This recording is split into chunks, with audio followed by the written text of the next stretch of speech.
तो आज का जो हमारा टॉपिक है उसका नाम है हाइब्रिडाइजेशन। ठीक है, ये केमिकल बॉन्डिंग का टॉपिक है। तो स्टार्ट करते हैं।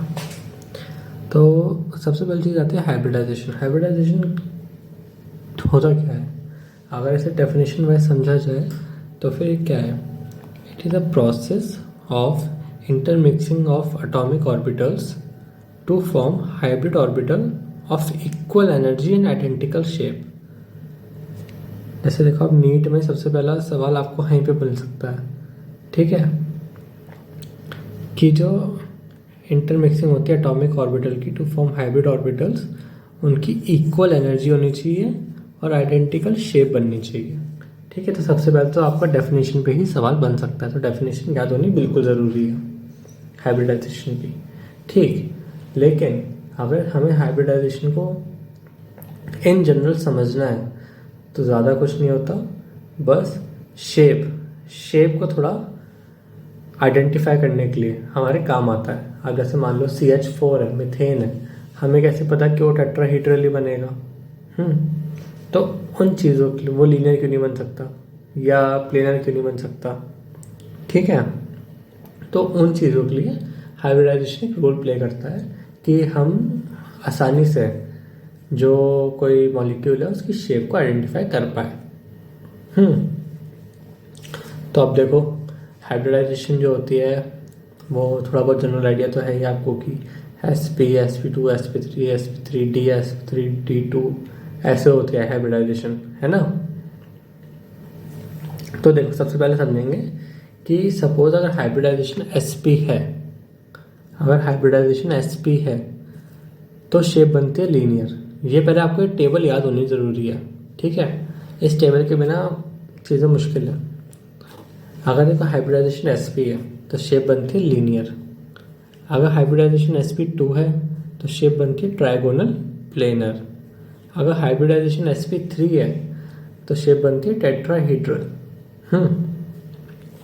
अगर हाइब्रिडाइजेशन sp3d है तो बनती है ट्राइगोनल बाइपिरामिडल। अगर वो है sp3d2 तो बनती है ऑक्टाहेड्रल। ठीक है, अब जैसे देखो, पहला क्वेश्चन हम कहाँ बन सकता था? डेफिनेशन पे। दूसरा क्वेश्चन वो आपका ही पूछ लेगा कि हाइब्रिडाइजेशन दे रखी है, आप उसकी शेप बता दो क्या बनेगी। ठीक, तो ये टेबल याद होने भी उतनी ही ज़रूरी है। ठीक, तभी ये टॉपिक जो है one of the favourite topic है एग्जाम में, नीट में। तो आप देखो, सोचने वाली बात यह है कि अब हाइब्रिडाइजेशन निकालते कैसे हैं। ठीक, एक तो उसका होता है क्लासिकल मेथड। तो क्लासिकल मेथड में तो फिर आपको पूरा वो ऑर्बिटल्स वगैरह बनाना, पूरा मतलब प्रोसेस आना चाहिए। ठीक है, और एक दूसरा मेथड होता है जो थोड़ा ट्रिक से किया जाता है, ठीक, जो काफ़ी आसान है और उससे आपका काफ़ी टाइम बचता भी है। ठीक, तो आप जैसे देखो, आपने ये टेबल याद कर रखी है, ये टेबल याद कर लोगे तो आपका सारा काम आसान है। अब इन टेबल के आगे जैसे sp है तो sp के आगे नंबर लिख दो 2। sp2 है, sp2 के आगे नंबर लिख दो 3। sp3 के आगे नंबर लिख दो 4। sp3d के आगे नंबर लिख दो 5 और sp3d2 के आगे नंबर लिख दो 6। ठीक, तो ऐसे नंबर लिख लो। ओके, sp के आगे 2 लिख दो, sp2 के आगे 3 लिख दो, sp3 के आगे 4 लिख दो, sp3d के आगे लिख दो 5, sp3d2 के आगे लिख दो 6। ठीक, इन नंबर्स को अगर हम दिमाग में रखें, क्योंकि एक ना फॉर्मूला में बताने वाला हूँ, उस फॉर्मूले से मान लो ये नंबर आ गया 2 आ गया तो उसकी हाइब्रिडाइजेशन होगी sp। अगर नंबर आ गया 5 तो उसकी हाइब्रिडाइजेशन हो जाएगी sp3d। तो वो फॉर्मूला थोड़ा ध्यान से सुनना है। ओके, चलो फिर हम सबसे पहले क्वेश्चन लेते हैं। क्वेश्चन में ही आपको फॉर्मूला भी समझ आ जाएगा। तो हमारा पहला क्वेश्चन है BeCl2 की हमें हाइब्रिडाइजेशन उसकी शेप बतानी है। तो देखो, फॉर्मूला वो क्या कहता है? फॉर्मूला वो ये कहता है कि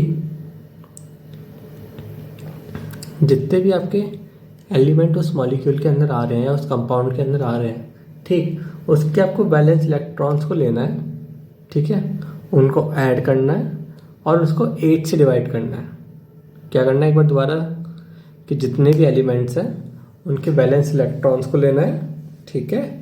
वैलेंस इलेक्ट्रॉन क्या होता है? जो आखिरी शेल में होता है, जो आखिरी में होता है ना, जो आखिरी शेल में इलेक्ट्रॉन होता है उन्हें कहते हैं वैलेंस इलेक्ट्रॉन, ठीक। तो फिर आपको जितने भी एलिमेंट प्रेजेंट है उनके वैलेंस इलेक्ट्रॉन्स को लेना है, उनको ऐड करना है और उसे डिवाइड करना है 8 से, ओके। इस फॉर्मूले में एक एक्सेप्शन है। अगर मान लो आपका जो है एलिमेंट हाइड्रोजन हुआ, मान लो HCl है, उसमें हाइड्रोजन आ गया, तो आपको वहां पर 8 से डिवाइड करने के बजाय 2 से डिवाइड करना है, बस ये एक्सेप्शन है, ठीक। दोबारा एक और फॉर्मूला बताता हूँ मैं कि आपको टोटल आपके जितने भी एलिमेंट प्रेजेंट है उस कंपाउंड या उस मॉलिक्यूल में, उनके बैलेंस इलेक्ट्रॉन को लेना है, उन्हें जोड़ना है, उसको डिवाइड बाय 8 करना है। फिर उससे जो नंबर आएगा, मान लो 2 आ रहा है, 4 आ रहा है, 6 आ रहा है, तो उस नंबर के कॉरस्पॉन्डिंग उसकी हाइब्रिडाइजेशन आ जाएगी। सो ये है बेसिक, ओके। तो चलिए फिर अभी हम करते हैं अपना पहला क्वेश्चन। तो पहला क्वेश्चन है BeCl2 बेरिलियम क्लोराइड। तो अब देखो बेरिलियम जो होता है, बेरिलियम का एटॉमिक नंबर क्या होता है? बेरिलियम है, इसका एटॉमिक नंबर होता है 4। तो इसका इलेक्ट्रॉनिक कॉन्फ़िगरेशन अगर हम लिखें तो 2,2, या वैसे लिखें तो 1s2 2s2 1s2 2s2, हाँ, ठीक। और वहीं अगर क्लोरीन में लिखें तो क्लोरीन में कितने आते हैं? क्लोरीन का एटॉमिक नंबर है 17। तो इसका इलेक्ट्रॉनिक कॉन्फ़िगरेशन कैसे लिख सकते हैं? 2 8 7, ठीक। ये मैं थोड़ा बेसिक करके बता रहा हूँ ताकि जिन्हें ना आए वो कर पाए, ठीक है। अब जैसे देखो बेरिलियम के वैलेंस शेल में कितने इलेक्ट्रॉन है? 2 है, तो यहाँ पे लिख दो 2। प्लस क्लोरीन के वैलेंस शेल में कितने इलेक्ट्रॉन है? 7। और यहाँ क्लोरीन के 2 मॉलिक्यूल है ना, मतलब 2 एलिमेंट, 2 एटम है ना क्लोरीन के, तो इसे लिख देंगे 7 × 2 डिवाइड बाय 8, तो हो जाएगा 16 डिवाइड बाय 8। 16 डिवाइड बाय 8 कितना होता है? 2। अगर ये 2 आ रहा है तो इसकी हाइब्रिडाइजेशन क्या बन गई? sp। इसकी हाइब्रिडाइजेशन बन गई sp। तो यहाँ लिख देंगे sp। और इसकी शेप क्या बन गई फिर? लीनियर। शेप क्या बन गई sp की? लीनियर, ठीक है। तो जो BeCl2 है इसका मॉलिक्यूल, मतलब इसका स्ट्रक्चर कैसे बनेगा? B, इधर Cl, इधर Cl, ये बन गया BeCl2 का स्ट्रक्चर। अब इनमें एंगल कितना बन रहा है? ये एंगल कितना बन रहा है? लीनियर है तो ये एंगल बनता है 180 डिग्रीज का। तो sp के अंदर, sp वाले के अंदर जो एंगल बनता है वो बनता है 180 डिग्रीज का। अब चलते हैं अगले सवाल पे। अब चलो अगला सवाल है BF3 बोरॉन फ्लोराइड, ठीक। अब देखो boron, hydrogen, helium, lithium, beryllium, boron. Boron में कितने वैलेंस इलेक्ट्रॉन आते हैं? 3, तो यहाँ लिख दो 3। और फ्लोराइड में कितने आते हैं? 7, ठीक है, तो यहाँ लिख दो 7। लेकिन यहाँ पे फ्लोराइड के 3 है ना, तो 7 × 3 डिवाइड बाय 8, ये हो जाएगा 24 डिवाइड बाय 8, तो वैल्यू आ जाएगी 3। अब देखो अगर 3 आ रही है तो हाइब्रिडाइजेशन क्या बन जाती है? sp2, तो ये बन जाएगा sp2। शेप क्या बनेगी इसकी? Trigonal planar. ट्राइगोनल प्लेनर, तो कैसे बनाते हैं ट्राइगोनल प्लेनर? सीख लो आप एक बार में। ट्राइगोनल प्लेनर में जो एक है, जैसे यहाँ पे बोरॉन सिर्फ एक है और फ्लोराइड 3 है, ठीक है, तो सिंगल वाले को रखते हैं बीच में, सिंगल वाले को रखते हैं बीच में।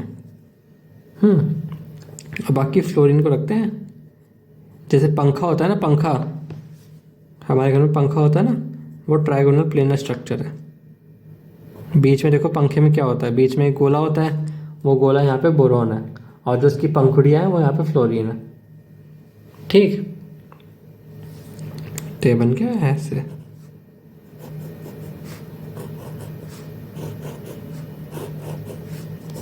ये बन गया ट्रायंगल। ट्रायंगल जैसा लग रहा है ये। हालांकि ये बाहर वाला कुछ नहीं होता, ये अंदर वाली मेन लाइंस। ठीक, तो इनमें एंगल कितना बनता है, ये वाला एंगल, तो इसमें एंगल बनता है 120 डिग्रीज का। तो ये बात अब याद रखने वाली ये हो गई कि ट्रायंगुलर प्लेनर में एंगल बनता है 120 डिग्रीज का। चलो अब हम चलते हैं अगली चीज़ पे। अगला आता है CH4 यानी मीथेन। चलो आप पॉज करके एक बार ट्राई करो। करना ज़रूर। और जैसे कार्बन है, कार्बन में कितने वो रहते हैं, वैलेंस इलेक्ट्रॉन 4। हाइड्रोजन पे कितना रहता है, 1, लेकिन यहाँ पे हाइड्रोजन कितने एटम है, 4। ठीक, अब चीज़ आती है कि इसको डिवाइड बाय 8 करें या डिवाइड बाय 2 करें। तो यहाँ पे क्योंकि हाइड्रोजन है तो यहाँ पे डिवाइड बाय होगा 2। तो 8 डिवाइड बाय 2 कितना होता है, 4। और अगर नंबर हमारा आ रहा है 4 तो क्या हाइब्रिडाइजेशन बनती है 4 नंबर के लिए, sp3। sp3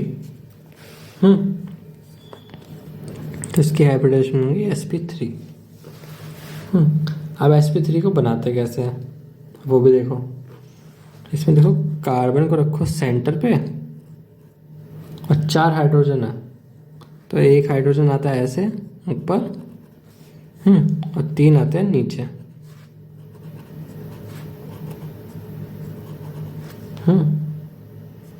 ये बन जाता है ऐसे।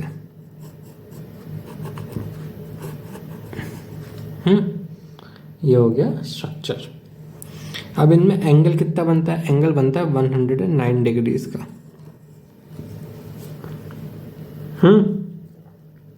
अब देखो जो टेट्राहीड्रल जो होता है, ये टेट्राहीड्रल शेप है, ठीक है। अब देखो इसमें ना एक सवाल आपसे बहुत कॉमनली पूछा जाता है कि इसमें एंगल कितने होते हैं।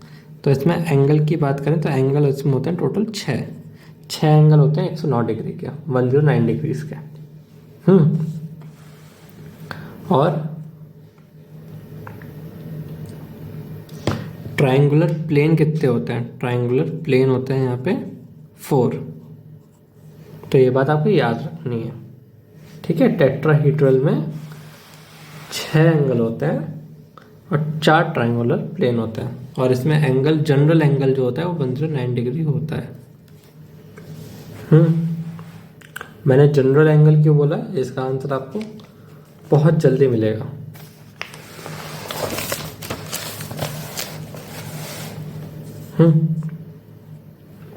अब आता है NH3। अब देखो N है नाइट्रोजन, नाइट्रोजन में कितने वैलेंस होते हैं, 5। हाइड्रोजन में आप देखो 1 × 3/2। ठीक, तो यहाँ पे भी हो गया 8/2, तो हो गया 4 पे दोबारा क्या आ गया, sp3। अब जैसे देखो नाइट्रोजन तो आ गया बीच में, 3 हाइड्रोजन की भी जगह आ गई। बट द थिंग इज कि देखो ये भी sp3 है, ये ऊपर वाला भी sp3 था, इस पे तो खैर 4 हाइड्रोजन आ गए फिट। अब इस पर तो 3 ही हाइड्रोजन है, तो इस पर जो यहाँ पे 2 इलेक्ट्रॉन बच गए उनका क्या होगा, उनका कुछ नहीं होगा, वो ऐसे लोन पेयर की फॉर्म में बने रहेंगे अपनी जगह पे। ठीक, लेकिन एक ट्विस्ट इसमें आता है NH3 में कि NH3 का जो बॉन्ड एंगल होता है वो 107 डिग्रीज का होता है। NH3 का बॉन्ड एंगल 107 डिग्रीज का होता है। ये एक एक्सेप्शन नहीं रीज़न है इसका कि देखो रीज़न होता है कि रिपल्शन जो होता है ना इसमें ज़्यादा होता है, तो बॉन्ड एंगल जो है ना डिक्रीज हो जाता है। Lone pair bond pair repulsion की वजह से बॉन्ड एंगल डिक्रीज हो जाता है। लोन पेयर बॉन्ड पेयर की रिपल्शन की वजह से बॉन्ड एंगल डिक्रीज हो जाता है। तो ये भी टेट्राहीड्रल है, ये भी टेट्राहीड्रल है। अब आता है H2O। H2O में क्या होता है 2, ऑक्सीजन पे कितने होते हैं 6, डिवाइड बाई 2, ये 8/2 हो गया 4। और आप देख सकते हैं ये भी sp3 आ गया, यानी इसकी शेप भी टेट्राहीड्रल हो गई। अब बात आती है इसे बनाने की। इसमें ऑक्सीजन रहेगा सेंटर पे, एक हाइड्रोजन इधर आ जाएगा, एक हाइड्रोजन इधर आ जाएगा। अब बचे हैं भाई साहब के पास 2 लोन पेयर, तो एक ऐसे हम ऊपर लगा देंगे, एक इधर लगा देंगे। ये बन गए 2 लोन पेयर। अब एक और ट्विस्ट कि इसमें एंगल हो जाता है 104 डिग्री का। अब वो 104 डिग्री क्यों हुआ? रीज़न लिख लो, due to lone pair repulsion bond angle decrease. समझे?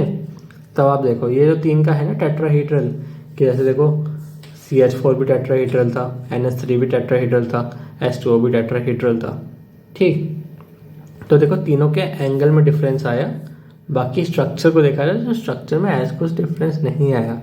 इस पे हाइड्रोजन की कमी थी, लेकिन लोन पेयर तो था ना फुलफिल करने को, तो लोन पेयर आ गया हाइड्रोजन की जगह। इसके पास भी 2 हाइड्रोजन कमी थे, तो इस पे 2 लोन पेयर थे। ठीक, द थिंग इज कि एंगल चेंज हुआ है, बाकी तीनों टेट्राहीड्रल रहेंगे। समझे? तो ये ट्रिक यूनिवर्सल है, ये काम करेगी। अब देखते हैं अगले के।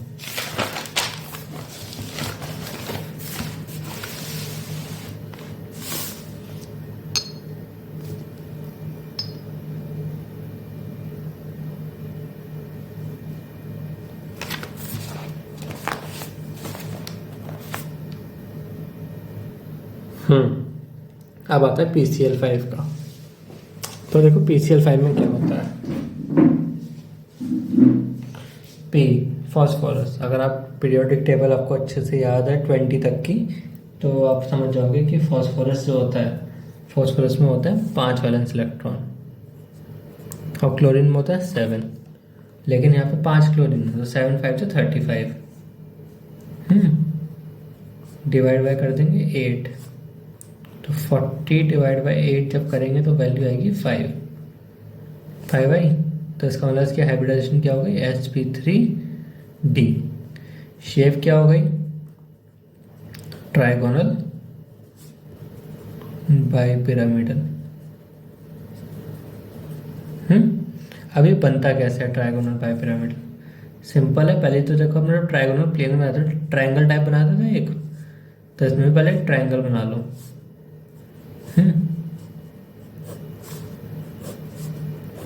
ये हो गया एक ट्राइंगल, और एक सीएल ऐसे लगा दो, ये हो गया trigonal bipyramidal, trigonal bipyramidal. अब देखो यहाँ पर ना कुछ क्वेश्चन बनते हैं, तो वो क्वेश्चन आपको होने चाहिए याद। इसमें जो होते हैं 3 एंगल बनते हैं, एक एंगल बनता है 90 डिग्री का। तो 90 डिग्री के इसमें बनते हैं 6 एंगल्स, ये बार ना 90 डिग्री, ऐसे ऐसे बनते हैं 6 एंगल्स। फिर बनते हैं 120 डिग्री के, 120 डिग्री के इसमें बनते हैं 3 एंगल्स। और एक एंगल बनता है 180 डिग्री का, 180 डिग्री का बनता है एक एंगल। तो ये क्वेश्चन काफ़ी इंपॉर्टेंट है कि 90 डिग्री के एंगल कितने बनते हैं ट्राइगोनल बाइपिरामिडल के अंदर। ओके। अब एक बात और आती है कि जो ऐसे सीध में आ रहे हैं ना, ऐसे सीध वाले, इनको कहते हैं एक्सियल, और जो ऐसे आ रहे हैं ट्राइंगल में, इनको कहते हैं इक्वेटोरियल। ठीक है, तो एक बात याद रखना कि जो एक्सियल वाले की जो बॉन्ड लेंथ है, ये जो बॉन्ड लेंथ है ये ज़्यादा होती है इक्वेटोरियल से। एक्सियल की जो बॉन्ड लेंथ होती है वो ज़्यादा होती है इक्वेटोरियल से। तो एक बहुत ही पॉपुलर क्वेश्चन है जो नीट में काफ़ी बार पूछा गया है, वो ये है कि PCl5 जब टूटता है PCl3 और Cl2 में, तो ये Cl2 कौन से वाले अलग होते हैं, इक्वेटोरियल वाले या फिर एक्सियल वाले? तो इसका आंसर है ये एक्सियल वाले अलग होते हैं। जो एक्सियल वाले होते हैं ये अलग होते हैं। अब एक्सियल वाले अलग क्यों हो जाते हैं? एक्सियल वालों की बॉन्ड लेंथ ज़्यादा है तो वो बॉन्ड वीक है, ठीक, तो वो टूट जाता है। एक्सियल वालों की बॉन्ड लेंथ ज़्यादा है, बॉन्ड लेंथ ज़्यादा है, ठीक, तो वो बॉन्ड वीक है तो वो जल्दी पहले टूटता है एज कंपेयर टू इक्वेटोरियल वाला। ठीक है, एक बार फिर से बताता हूँ कि एक्सियल वाला जो होता है उसकी बॉन्ड लेंथ होती है ज़्यादा। तो अगर बॉन्ड लेंथ ज़्यादा होती है तो चीज़ें जल्दी टूट जाती है, ठीक। अब आता है क्वेश्चन इसका फेमस चैप्टर का, आइसोलोबल एंड आइसोस्ट्रक्चरल। अब देखो, सबसे पहली बात है इन चीज़ों को मतलब समझना। जो आइसोलोबल का मतलब होता है,